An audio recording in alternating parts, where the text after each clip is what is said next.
নেটিজেনদের মাঝে অত্যন্ত জনপ্রিয় কন্টেন্ট ক্রিয়েটর ও অভিনেত্রী কারিনা কায়সার আর নেই। লিভারের জটিলতায় আক্রান্ত হয়ে ভারতের চেন্নাইয়ের একটি হাসপাতালে চিকিৎসাধীন মারা গেছেন তিনি। মৃত্যুকালে তার বয়স হয়েছিল মাত্র ৩০ বছর।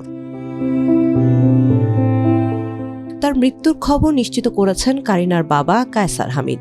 ১৫ মে দিবাগত রাতে সামাজিক যোগাযোগ মাধ্যমে বাবা মেয়ের একটি হাসি খুশি ছবি পোস্ট করে তিনি লিখেন, ইন্না লিল্লাহি ওয়া ইন্না ইলাইহি রাজিউন। অত্যন্ত দুঃখের সঙ্গে জানাচ্ছি যে আমার প্রাণপ্রিয় আদরের মেয়ে কারিনা কায়সার একটু আগে চেন্নাইয়ের চিকিৎসাধীন অবস্থায় আমাদের ছেড়ে ওপারে চলে গেছে।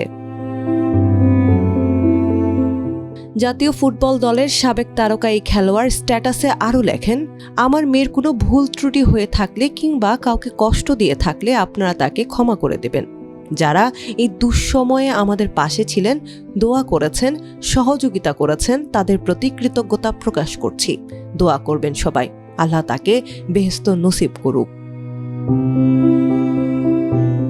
জানা গেছে উন্নত চিকিৎসার জন্য কারিনাকে চেন্নাইয়ের ভেলোরে অবস্থিত খ্রিস্টান মেডিকেল কলেজ হাসপাতালে নেওয়া হয়েছিল। সেখানে ফুসফুসে অ্যান্টিবায়োটিক দেওয়ার সময় হঠাৎ তার প্রেশার অনেক বেশি নেমে যায়। চিকিৎসকদের সর্বোচ্চ চেষ্টার পরও শেষ পর্যন্ত তাকে আর বাঁচানো যায়নি।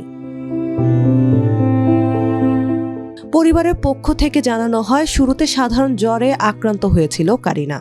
পরবর্তীতে তার শরীরে ইনফেকশন বা সংক্রমণ ধরা পড়ে। একই সঙ্গে হেপাটাইটিস এ এবং ই ভাইরাসের জটিলতা দেখা দেওয়ায় তার লিভার অকেজো হয়ে যায়। এরপর উন্নত চিকিৎসার উদ্দেশ্যে গত ১১ মে রাতে এয়ার অ্যাম্বুলেন্সে করে তাকে চেন্নাই নেওয়া হয়।